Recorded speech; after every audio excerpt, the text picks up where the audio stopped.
Hello students, ये electrolysis का second videos है जिसमें हम लोग प्रॉब्लम्स देखेंगे।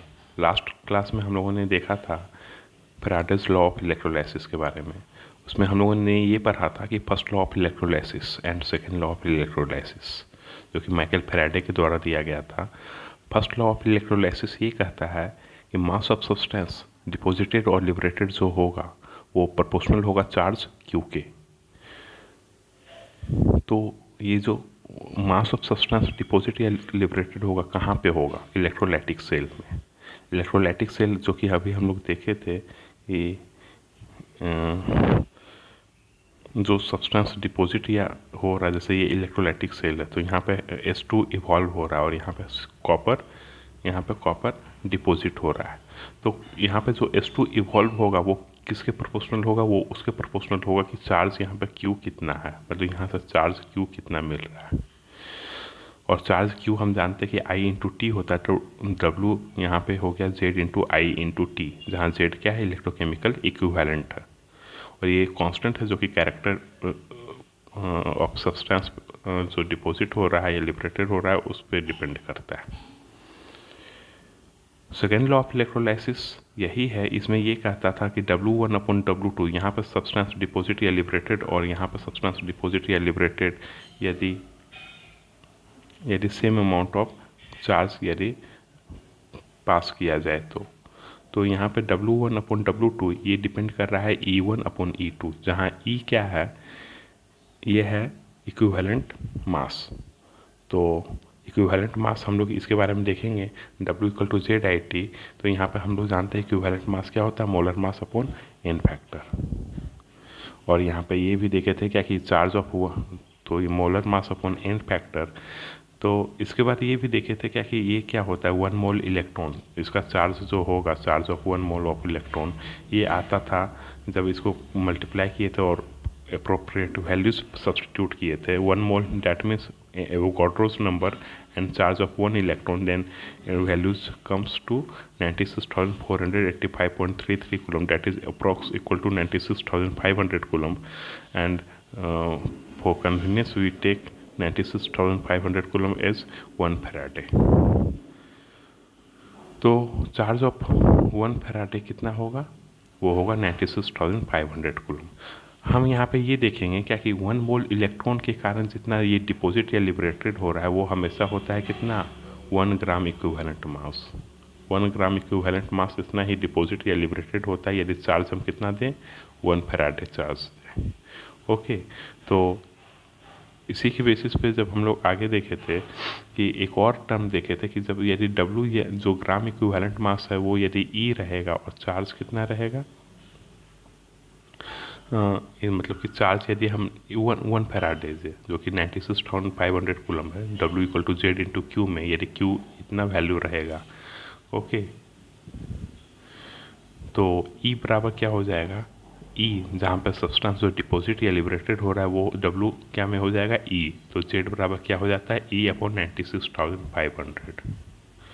तो यही सारे टर्म्स को वो ले करके हम आगे यूज़ करेंगे। और पहला प्रॉब्लम हम लोगों ने लास्ट क्लास में देखा था कि चार्ज Q क्या होता है? Q equal to I into T होता है, जिसको कूलम में आता है। कूलम को यदि फैराडे में कन्वर्ट करना होगा तो 96,500 से डिवाइड करेंगे।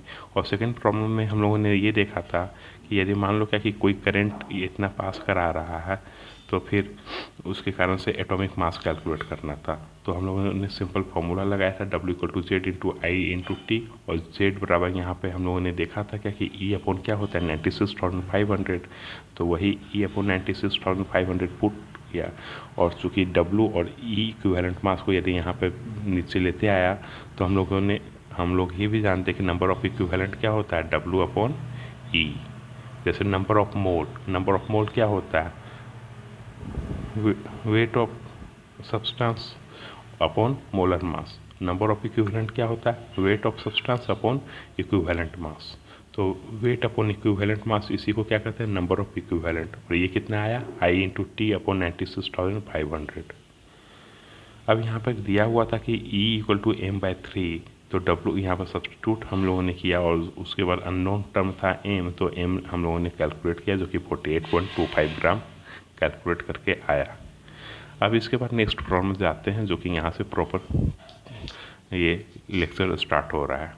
पहला प्रॉब्लम ये कहता है एग्जाम्पल 3 कि how much charge is required to reduce 1 mole of aluminium 3+ से अल्मोनियम। अब अल्मोनियम 3+ से अल्मोनियम मुझे बनाना है, तो अल्मोनियम 3+ क्या है, एक कैटायन है, एक आयन है। एक आयन में 3 इलेक्ट्रॉन ऐड करेंगे तो ये हमारा क्या बन रहा है, अल्मोनियम एटम। तो एक आयन में कितना इलेक्ट्रॉन की रिक्वायरमेंट हो रही है, 3 इलेक्ट्रॉन की। सपोज ऐसा Na आयन हो, मतलब एवोगाड्रोस नंबर आयन हो, तो इलेक्ट्रॉन की कितनी रिक्वायरमेंट होगी, 3 × Na। तो अल्मोनियम जो एटम होगा टोटल कितना बनेगा, Na बनेगा। तो इस तरह से चार्ज जो रिक्वायर्ड दिख रहा है कि कितना चार्ज चाहिए 1 मोल अल्मोनियम 3+ अल्मोनियम, तो 3 Na चार्ज चाहिए। और 3 Na चार्ज कितना है, 3 मोल ऑफ इलेक्ट्रॉन। और 3 हम लोगों ने अभी जस्ट देखा था 1 मोल ऑफ इलेक्ट्रॉन का क्या होता है, 1 फेराडे। तो 3 मोल ऑफ इलेक्ट्रॉन का कितना होगा, 3 फेराडे। फेराडे का वैल्यू सब्स्टिट्यूट कर देंगे और ये आंसर आ गया। इसी के पार्ट बी में देखते हैं, ये MnO4- से कहाँ कह रहा है, Mn2+। तो MnO4- से Mn2+, तो इसको बैलेंस करते हैं और देखते हैं क्या कि 1 मोल, यहाँ पे देखो बैलेंस भी करना हम एक बार बताते हैं। MnO4- यहाँ पे मैग्नीशियम बैलेंस है, ऑक्सीजन यहाँ पे 4 है, तो यहाँ पे कितना चाहिए, वाटर 4H2O है। तो हाइड्रोजन को बैलेंस करने के लिए क्या ऐड करना होगा, 8 हाइड्रोजन प्लस इलेक्ट्रॉन। देखते हैं क्या कि यहाँ पे 7 यहाँ पे चार्ज आ रहा है, यहाँ पर 2 आ रहा है, मतलब इधर 5 इलेक्ट्रॉन की डिफिशियंसी है, तो 5 इलेक्ट्रॉन ऐड किए। तो 1 मोल में हमें कितना मोल इलेक्ट्रॉन ऐड करना पड़ेगा, 5 मोल। तो 5 मोल का कितना होगा एक चार्ज रिक्वायर्ड, 5 फेराडे।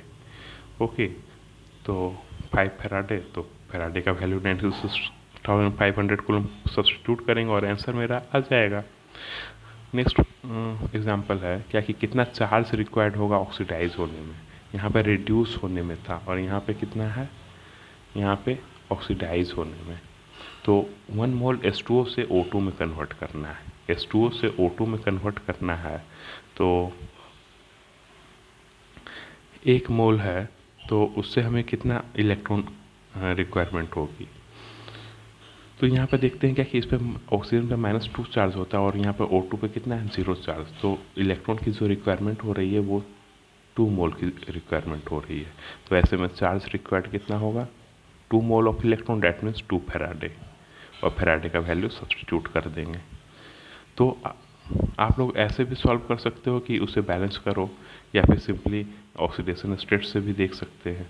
जैसे FeO से Fe2O3 है, तो यहाँ पे इसको पहले क्या करेंगे कि इस कोशिश करेंगे क्या कि बैलेंस करें। बैलेंस करना आसान है, FeO से Fe2O3, इधर Fe कितना है, एक एटम। इसको बैलेंस करने के लिए इसमें हाफ इधर कर दिया, हाफ कर दिया, तो ऑक्सीजन किधर ज़्यादा हो गया, इधर 3/2 ऑक्सीजन है, इधर 1 ऑक्सीजन एटम है। तो इसको बैलेंस करने के लिए हाफ H2O इधर ऐड किया, तो इसके बाद इधर हाइड्रोजन प्लस ऐड करना पड़ेगा और एक इलेक्ट्रॉन ऐड करना पड़ेगा चार्ज बैलेंस करने के लिए। तो टोटल चार्ज रिक्वायर्ड कितना हो गया, 1 इलेक्ट्रॉन के कारण 1 फेराडे, तो 96,500 कूलम चार्ज रिक्वायर्ड होगा। अब 10 मोल Mn3O4 से हमें क्या करना है, MnO4 2- में कन्वर्ट करना है। तो Mn3O4 ये क्या है, इसको बैलेंस करने के लिए यहाँ पर क्योंकि एक मॉलिक्यूल में कितने एटम है, 3 एटम। तो 3 एटम को बैलेंस किया Mn3O4 से, 3 MnO4 2-। अब यहाँ पे ऑक्सीजन इधर है 4, इधर है ऑक्सीजन 12। तो बैलेंस करने के लिए 8 मोल ऑफ H2O ऐड किए, 8 मोल ऑफ H2O ऐड करेंगे तो यहाँ के कारण इधर हाइड्रोजन प्लस कितना होगा, 16 हाइड्रोजन प्लस हो गया। और टोटल चार्ज को यदि बैलेंस करते हैं तो इलेक्ट्रॉन कितना हो गया, 10 इलेक्ट्रॉन। तो ये देखिए कि 1 मोल Mn3O4 में हमें कितना मोल इलेक्ट्रॉन की रिक्वायरमेंट है, 10 मोल। तो हमें पूछ रहा है 10 मोल, तो 10 मोल में कितना हुआ, 10 × 10। वही हम यहाँ पे लिख रहे हैं, 1 मॉलिक्यूल में 10 इलेक्ट्रॉन, 1 मोल में कितना होगा, 10 mole of electron, that means 10 Faraday. 10 मोल में कितना होगा, 10 मोल में होगा 10 × 10 फेराडे, डैट इज 100 फेराडे। तो ये 100 फैराडे रिक्वायरमेंट हो रही है।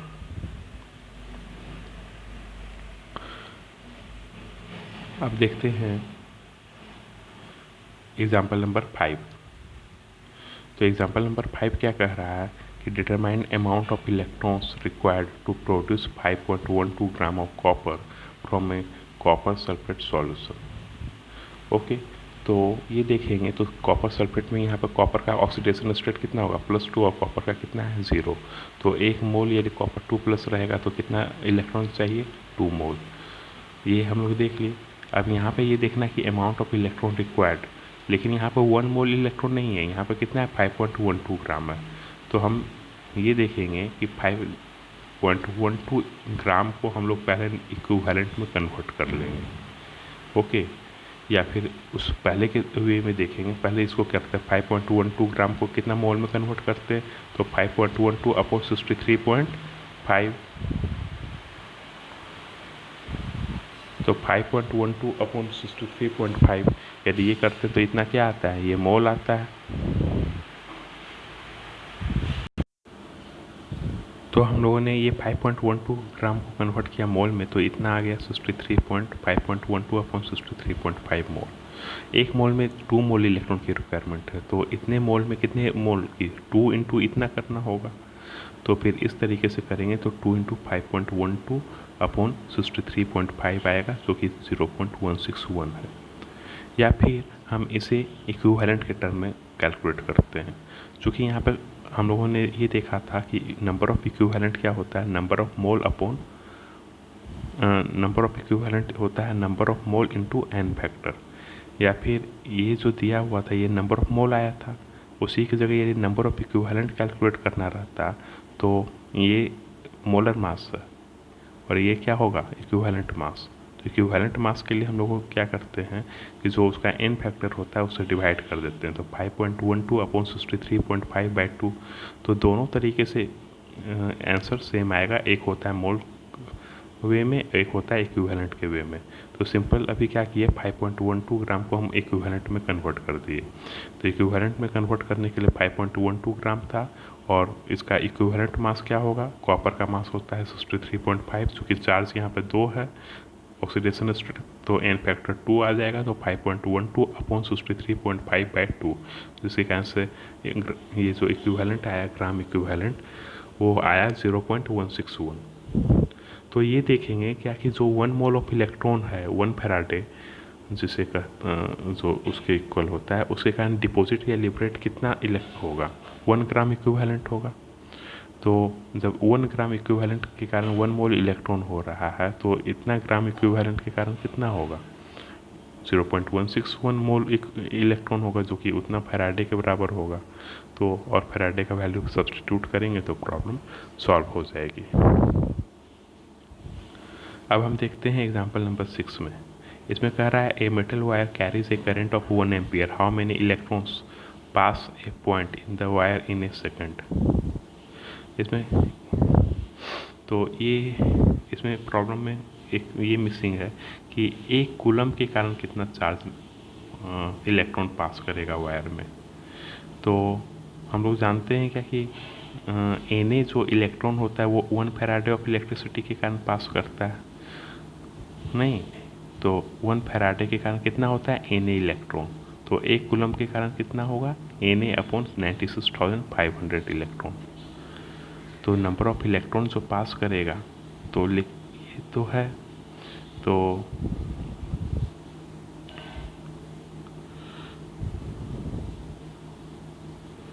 ओके, तो ऐसे भी देखेंगे तो यहाँ पे 1 कूलम जो ये प्रॉब्लम सही है, ये करंट आई दिया हुआ है और टाइम कितना दिया हुआ है 1 सेकेंड। तो 1 इंटू 1 कूलम कितना हो जाएगा चार्ज, तो 1 कूलम हो जाएगा। तो 1 कूलम यहाँ पे ओके ये कैलकुलेटेड है। तो नंबर ऑफ इलेक्ट्रॉन एक कूलम के कारण कितना होगा, तो Na होता है 96,500 के कारण, तो एक कूलम के कारण कितना होगा Na अपॉन 96,500, जिसके कारण से आंसर आ जाएगा 6.24 इंटू 10⁻18। ये ऑब्जेक्टिव में बहुत बार आता है कि एक कूलम के कारण कितने इलेक्ट्रॉन एक पॉइंट से पास करेंगे। तो आंसर सीधे आप लोग क्या करोगे 6.24 इंटू 10⁻18। अब एग्जाम्पल नंबर 7, इसमें कह रहा है कि क्वांटिटी ऑफ फेरस और फेरिक आयन कितना डिपॉजिट होगा यदि 1 फैराडे पास कराते हैं। तो 1 फैराडे के कारण हमेशा इक्विवेलेंट ऑफ मैटर कितना होगा 1 इक्विवेलेंट ऑफ मैटर होगा। तो फर्स्ट लॉ के कारण W इक्वल टू क्या देखेंगे Z into I into T, और Z क्या होता है E अपॉन 96,500।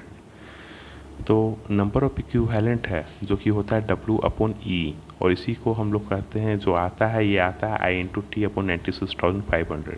तो number of equivalent is equal to number of Faraday. तो ऐसे में number of equivalent of Fe2 plus है ये 1 दिया हुआ है।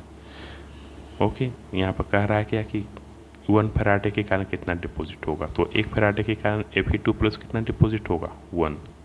ओके, और इक्विवेलेंट इसमें डालेंगे तो वेट ऑफ Fe2 प्लस और equivalent weight of Fe2 plus नीचे भी देना होगा। और चूँकि यहाँ पे वेट ऑफ Fe2 प्लस ये पूछ रहा है, ये मुझे निकालना है, तो इसके लिए इक्विवेलेंट वेट निकालना होगा। और इक्विवेलेंट वेट क्या होता है, ये होता है जो उसका molar weight upon n factor. तो Fe2 प्लस का जो होगा इक्विवेलेंट वेट वो होगा, ये देखो यहाँ पे प्रॉब्लम को ऐसे सॉल्व किया गया है कि weight of Fe2 plus upon equivalent weight है। इक्विवेलेंट वेट को इधर लेते आए, इक्विवेलेंट वेट को चूँकि ये होता है molar weight upon n factor, और मोलर वेट यहाँ पर 56 दिया हुआ, तो 56/2 that is equal to 28 gram. Same way में हमें पूछ रहा है क्या कि Fe3 प्लस का क्या होगा। तो वहाँ पर भी चूँकि number of equivalent of Fe3 plus कितना दिया हुआ है 1, तो चूँकि ये वाला रेस नंबर ऑफ इक्विवेलेंट कितना होता है वेट अपॉन इक्विवेलेंट वेट, तो वेट ऑफ Fe3 प्लस होगा जब ये 1 होगा तो 1 इधर आ जाएगा, तो equivalent weight of Fe3 plus होगा। और Fe3 प्लस का इक्विवेलेंट वेट करने के लिए क्या करना होगा, जो Fe का वेट करना होगा।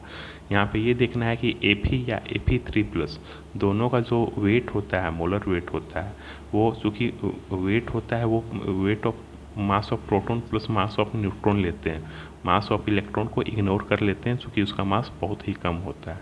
इस कारण से Fe का वेट या Fe3 प्लस का वेट दोनों सेम ही होगा, Fe अप्रॉक्स सेम होगा, उसको हम लोग काउंट सेम ही करते हैं। तो 56 होगा Fe का वेट या Fe3 प्लस का वेट अपॉन, चूँकि चार्ज यहाँ पे 3 है इसलिए n फैक्टर भी 3 होगा, तो वेट ऑफ Fe3 प्लस कितना हो गया 18.6 ग्राम। अब एग्जाम्पल नंबर 8, ये क्या कह रहा है कि determine the amount of current that will liberate 5.6 litre of O2 from acidic water in 3 hour. Okay, 3 hour में कितना करंट में कितना लिबरेट होगा O2। तो इक्विवेलेंट वेट ऑफ,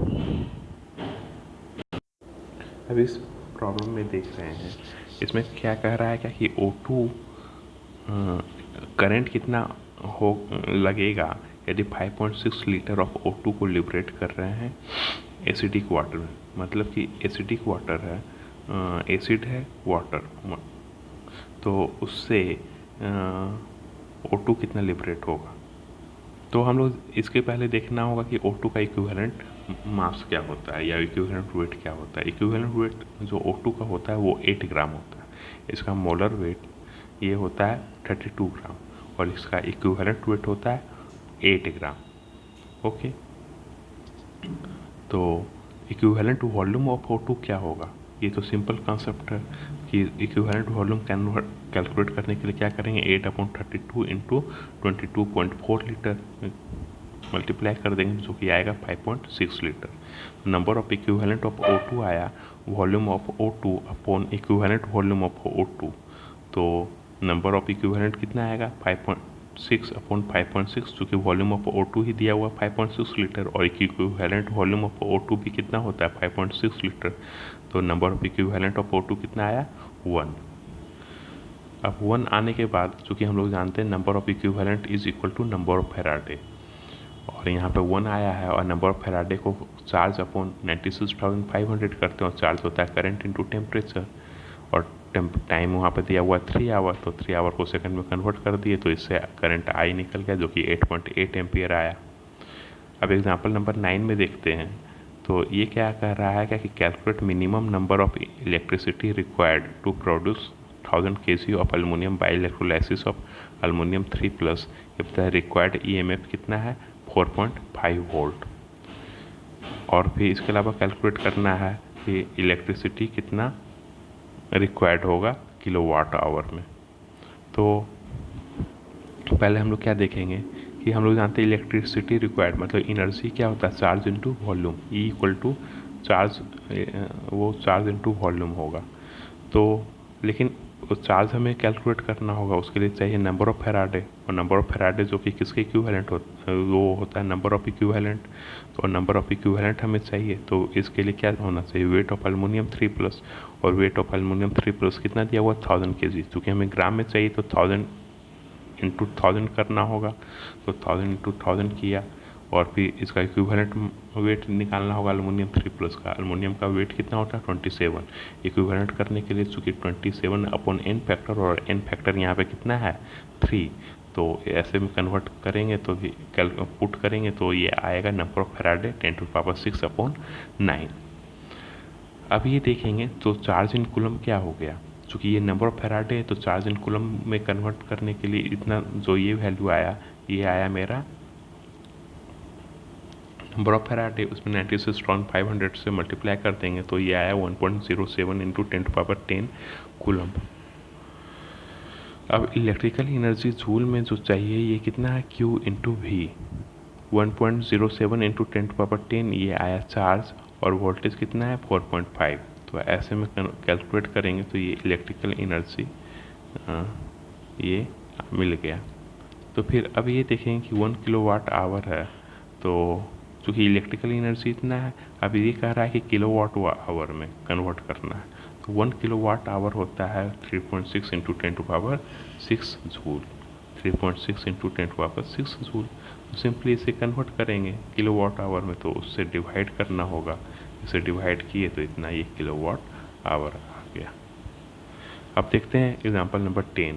ये क्या कर रहा है क्या कि ओवरऑल डिस्चार्जिंग रिएक्शन इस लीड स्टोरेज बैटरी में इतना दिया हुआ है, तो फिर में क्या होगा ओवरऑल डिस्चार्जिंग रिएक्शन ये दिया हुआ, तो मिनिमम अमाउंट ऑफ लीड ये कितना होगा यदि 100 एम्पियर आवर मुझे डिलीवर करना है।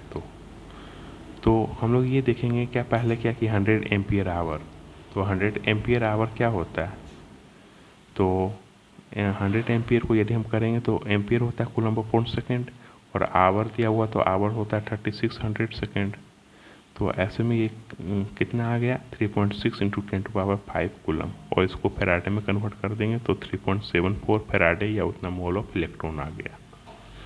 अब रिएक्शन में देखते हैं, रिएक्शन में क्या कह रहा है कि Pb प्लस PbO2 जो मेन है वो क्या में कन्वर्ट हो रहा है PbSO4 में, जो कि Pb2+ है। तो इसमें 1 मोल है, तो इसमें 1 मोल है, Pb2+ मेरा कितना बन रहा है वो 2 मोल बन रहा है, और इलेक्ट्रॉन जो कि यदि यहाँ से बैलेंस करेंगे तो हमें इलेक्ट्रॉन की जो रिक्वायरमेंट होगी वो भी कितना हो रही है 2 इलेक्ट्रॉन। तो 1 मोल और इलेक्ट्रॉन कितना है 2 मोल।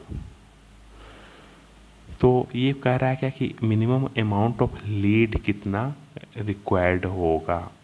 तो लीड के लिए चूँकि लीड यहाँ पे रिएक्टिव पार्ट में देखेंगे तो यहाँ पर Pb जो लेड ही है, और Pb oxide lead oxide PbO2 दोनों में लेड की ज़रूरत हुई, और दोनों में कितने कितने मोल की 1 मोल और 1 मोल की ज़रूरत होगी।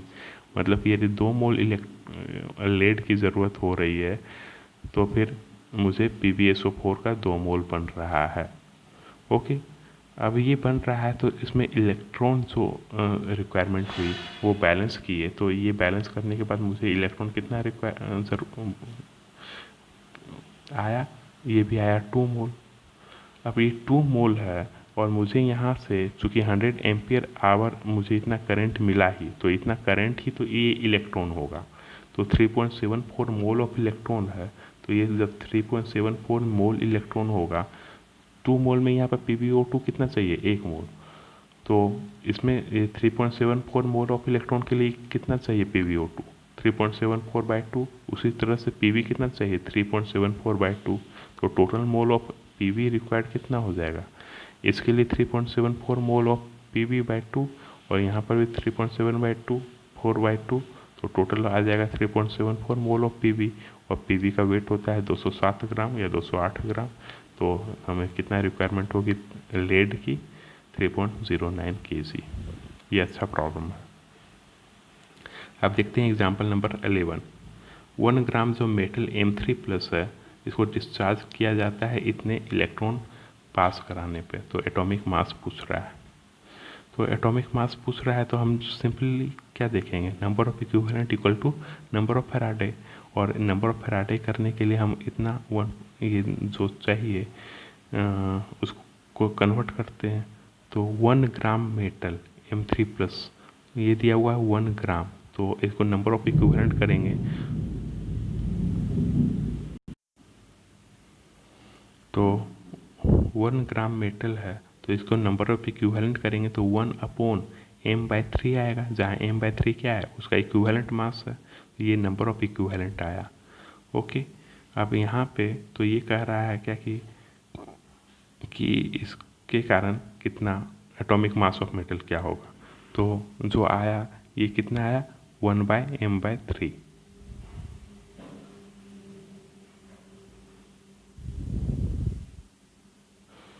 तो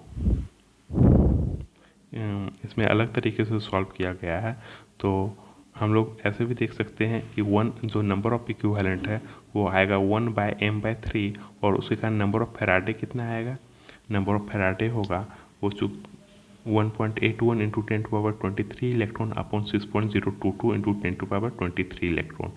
तो number of equivalent equal to number of Faraday, number of equivalent कितना होगा 1 बाय कितना होगा 1/m/3 इक्वल टू इतना electron upon Avogadro's number of electron, वही होगा नंबर ऑफ फैराडे। उसको सॉल्व करेंगे तो एम मुझे मिल जाएगा। इसी को डिफरेंट वे में अनदर मेथड से सॉल्व किया गया है। ये 1 इक्विवेलेंट ऑफ M3+ है, जिसके कारण से चार्ज कितना हो रहा है, इतना इलेक्ट्रॉन। 1 इक्विवेलेंट की जगह पे अब यदि मान लो क्या कि चूँकि यहाँ पे एटॉमिक मास दिया हुआ है वही m/3, तो m/3 के कारण कितना होगा, इतना इलेक्ट्रॉन होगा। अब m/3 के कारण इतना इलेक्ट्रॉन है, तो एक तरह से जो एक नियम होता है वो वाले रूल के थ्रू m/3 के कारण इतना होगा, तो 1 ग्राम के कारण कितना होगा, तो 1 ग्राम के कारण कितना होगा, m/3 के कारण इतना हो रहा है, तो इतना अपॉन इतना और इनटू इतना। तो ऐसे यदि कैलकुलेट करेंगे तो एटॉमिक मास मुझे इतना आ जाएगा। यहाँ पर सिंपली 1/2 रेशियो किया गया है और उसके कारण एटॉमिक मास निकल गया। अब एग्जांपल 12, ये प्रॉब्लम अवस्थी बुक से लिया गया है। ये बेरिलियम को हम लोग मान लो क्या कि बेरिल एक और होता है बेरिलियम का, उसके थ्रू हम लोग प्रोड्यूस कर रहे हैं। तो पहले इसको क्या में और को पहले कन्वर्ट किया जाता है ऑक्साइड में, फिर उसके बाद क्लोराइड में। और को ऑक्साइड में कन्वर्ट कर रहे हैं फिर क्लोराइड में। तो ये कह रहा है कि कितना ग्राम बेरिलियम डिपॉजिट होगा यदि BeCl2 सॉल्यूशन के थ्रू हम लोग 5 एम्पियर करंट को फ्लो करा रहे हैं 1 घंटे के लिए। तो हमें क्या पूछ रहा है, बेरिलियम कितना डिपॉजिट होगा। तो बेरिलियम जो डिपॉजिट होगा वो क्या होगा, Z/I/T, और Z क्या होता है, इक्विवेलेंट मास। तो E/96,500, और बेरिलियम का जो मास एटॉम कितना होता है 9, तो 9/2, चूँकि बेरिलियम से यहाँ पर BeCl2 किया गया है, तो BeCl2 में बेरिलियम पे ऑक्सीडेशन स्टेट कितना आ जाएगा 2+, तो एन फैक्टर भी कितना हो जाएगा 2, इसलिए जो E का में कैलकुलेट किया गया है ये कितना होगा 9/2। तो इतना आपको 96,500 किए और इनटू करंट को 5 एम्पियर डाले और टाइम को 1 घंटा डाल दिए, सारे को पुट कर देंगे तो वेट ऑफ बेरिलियम डिपॉजिट कितना होगा 0.84 ग्राम। बस हमें यही निकालना था कि how many grams of beryllium deposit कितना हो रहा है। एग्जाम्पल नंबर 13 में अब आते हैं। तो ये क्या कह रहा है कि कितना टाइम लगेगा यदि 5.2 ग्राम क्रोमियम हमें निकालना है क्रोमियम सल्फेट सॉल्यूशन से, करंट जहाँ पे 9.65 एम्पियर दिया हुआ है। तो Cr2SO4 होल 3 से Cr3+ चाहिए। तो जो यहाँ पे यदि ये चूँकि एक एटम के लिए हम देख रहे हैं, यदि 2 एटम के लिए करना हो तो 2 होगा, तो यहाँ पर ऑक्सीडेशन स्टेट भी +6 हो जाएगा, 6 का चेंज हो जाएगा, और इक्विवेलेंट कन्वर्ट करेंगे तो वो 3 में ही आएगा। तो ऐसे भी वेट ऑफ क्रोमियम निकालना है तो हम लोग जानते हैं first law, weight equal to Z into I into T. बस weight equal to Z into I into T, Z का वैल्यू हम लोग पुट कर लेंगे E/96,500। ये बिल्कुल सिंपल रूल है, W equal to Z into I into T और Z बराबर E/96,500। वेट दिया हुआ है 5.2 ग्राम, E कैलकुलेट करेंगे तो ये आएगा। क्रोमियम चूँकि यहाँ पर हमें डिपॉजिट हो रहा है तो क्रोमियम का यहाँ पर दिया हुआ है मास 52, तो 52 बाय n फैक्टर यहाँ पे ऑक्सीडेशन स्टेट में चेंज कितना आ रहा है, तो फिर यहाँ पे 3, तो 52/3, और फैराडे का जो वैल्यू है वो है, करंट है 9.65 एम्पियर, और टाइम मुझे निकालना है, टाइम सेकंड में आया 3000 सेकंड। ओके, मिनट में इसे कन्वर्ट करेंगे तो 50 मिनट आ गया। अब ये एग्जाम्पल नंबर 14, ये क्या कह रहा है कि करंट कितना रिक्वायर्ड होगा यदि 10 ग्राम ऑफ क्लोरीन लिबरेट हो रहा है NaCl सॉल्यूशन से। यहाँ पे एक घंटे में इफ़िशियंसी भी दिया हुआ है। इफ़िशियंसी का क्या मतलब होता है, यदि मान लो क्या कि हम 100 चार्ज कूलम चार्ज दे रहे हैं, 100 कूलम चार्ज में 50% इफ़िशियंसी होगा, डैट मीन्स 50 कूलम चार्ज ही सेल में जा रहा है, बाकी 50 कूलम चार्ज वो वायर या इधर उधर में लॉस्ट हो रहा है। ओके, तो इफ़िशियंसी का मतलब 50%, मतलब जितना हम दे रहे हैं चार्ज उसका 50% ही यूज़ हो रहा है। तो W equal to Z into I into T होता है। यदि इफ़िशियंसी होगा तो जो चार्ज दे रहे हैं वो जितना इफ़िशियंसी होगा उसको ईटा से लिखते हैं, तो ईटा इंटू क्यू, यही इफ़िशियंसी, यही मेन जो करंट चार्ज है वो इतना ही आया, बाकी तो बर्बाद हो गया। तो यदि इफ़िशियंसी रहेगा तो जो एग्जैक्ट चार्ज आएगा वो ईटा इंटू क्यू हो जाएगा।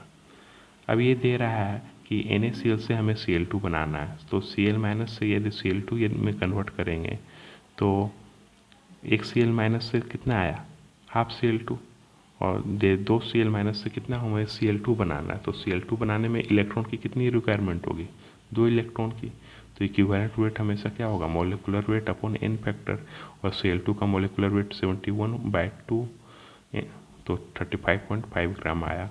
तो weight up equal to Z into Q होता है, और क्यू यहाँ पे जो है वो ईटा इंटू क्यू होगा, और क्यू आई इंटू टी होता है। तो सारे को सब्सटीट्यूट करेंगे तो हमें करंट आई निकल जाएगा जो कि आ रहा है 15.1 एम्पियर।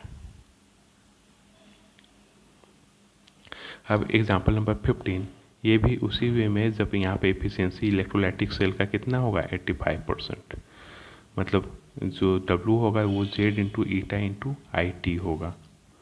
तो वेट क्या होगा, E/96,500। E यहाँ पर क्या है, इक्विवेलेंट वेट यहाँ पर लिथियम के लिए चाहिए, तो लिथियम का क्या होगा, क्योंकि लिथियम का वेट ही होता है 7, तो 7/1, तो n फैक्टर चूँकि लिथियम प्लस आया ना, लिथियम से लिथियम प्लस, तो n फैक्टर कितना होगा 1, तो 7/1, और यहाँ पर 96,500 से कर दिए तो ये टर्म आ गया। अब ईटा जो है ये 85% है, तो 0.85 जितना परसेंट रहेगा उतना ही ये फैक्टर पूरे चार्ज का यूज होगा, तो 0.85 से मल्टीप्लाई कर दिए। आई यहाँ पे दिया हुआ 7.5 इंटू 10⁴, और टाइम दिया हुआ 24 आवर, तो 24 इंटू 60 सारा कैलकुलेट कर लेंगे तो इतना वेट लिथियम डिपॉजिट हो रहा है। अब आते हैं एग्जांपल नंबर 16, इसमें कह रहा है क्या कि same quantity of electricity liberate हो रहा है सिल्वर नाइट्रेट सॉल्यूशन से। यदि एटॉमिक, और फिर मतलब सेम क्वांटिटी इतना सिल्वर हो रहा है सिल्वर नाइट्रेट सॉल्यूशन से, और फिर इसके अलावा दिया हुआ एटॉमिक वेट दिया हुआ 197 ग्राम और इसका वैलेंसी 3 है, तो calculate the weight of gold deposit of cathode and the quantity of electricity pass. मतलब ये एक तरह का ऐसा सॉल्यूशन है जो कि हम लोगों ने देखा था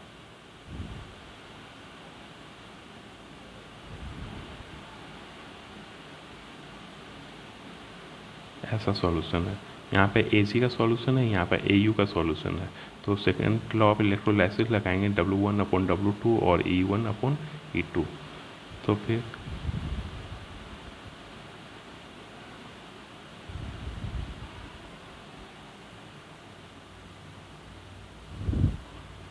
तो इसमें देखेंगे AgNO3 से Ag होगा, तो यहाँ पर n फैक्टर कितना हो रहा है 1, और गोल्ड में क्या होगा, वहाँ पर लिख रहा है वैलेंसी कितना है 3, तो n फैक्टर कितना होगा 3।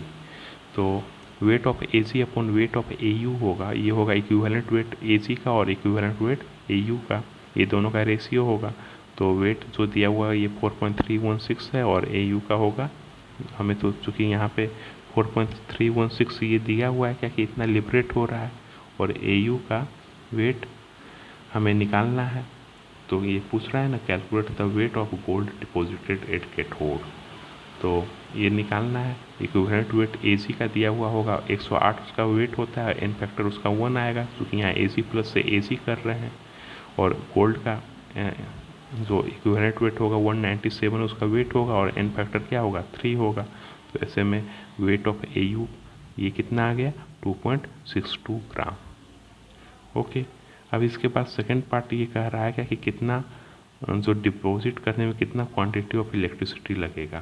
तो क्वांटिटी ऑफ इलेक्ट्रिसिटी जानते हैं, number of equivalent equal to number of Faraday, तो चार्ज इन कूलम क्या होगा, number of equivalent number of 2.62 upon 65.6 इतना निकाल दिए, ये क्या आया नंबर ऑफ फैराडे। ओके, और उसमें से चार्ज डाल देंगे 96,500, तो इतना चार्ज कूलम्ब में रिक्वायरमेंट होगी। ये आप ऑलरेडी अच्छे से जानते हैं। आप पूरा वीडियो देखें तो अच्छी बात है। इसके बाद नेक्स्ट वीडियोस में इससे भी हाई लेवल प्रॉब्लम डालेंगे। मेरे लेक्चर सीरीज़ में थ्योरी होगी और मेनली प्रॉब्लम्स होंगे, बहुत सारे प्रॉब्लम्स होंगे, क्योंकि आप कितनी भी थ्योरीज जान लो, प्रैक्टिस करनी ही होगी प्रॉब्लम के लिए। फिजिकल केमिस्ट्री में हर जगह थ्योरी आते हैं, प्रॉब्लम्स पे उतने केयर नहीं किए जाते हैं। यहाँ पे प्रॉब्लम्स बहुत सारे डिस्कस किए जाएंगे। इसके बाद नेक्स्ट सीरीज़ में, नेक्स्ट वीडियोस लेसन में और भी बहुत सारे अच्छे अच्छे प्रॉब्लम्स जो कि मेंस और एडवांस दोनों लेवल के होंगे वो डिस्कस करेंगे। आपको ये पसंद आया होगा तो लाइक करिए और सब्सक्राइब करिए, और कुछ भी हो तो आप कमेंट सेक्शन में कमेंट करें। Okay, thank you.